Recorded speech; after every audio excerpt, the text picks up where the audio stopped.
BB ન્યૂઝમાં આપનું સ્વાગત છે। હું છું અજીત ઝુપેલવાલા। સમાચારમાં વાત કરીએ તો વડોદરા શહેરમાં દબાણ શાખા એક્શન મોડમાં આવી। વડોદરા શહેરમાં દબાણ શાખા એક્શન મોડમાં આવી।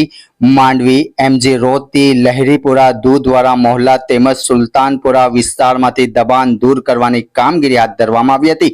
કોઈ અનિચ્છનીય ઘટના ન બને તે માટે ડીસીપી, એસીપી, પીઆઈ તેમજ સીટી વાડી પોલીસ સ્ટેશનનો સ્ટાફ હાજર રહ્યો હતો।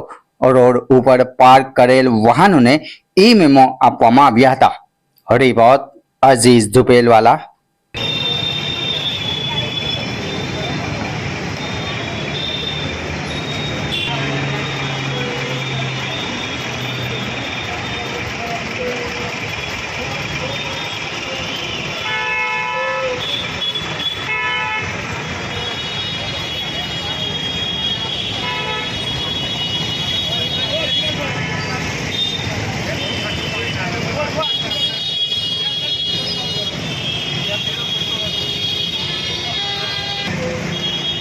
ऑनलाइन तो होता मेमन चोकलो ना लोगों वो बाहर मिले जो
ઘંટી છે તેમને ક્લિક કરો જેથી અપડેટ ન્યૂઝ તમારા સુધી પહોંચી શકે।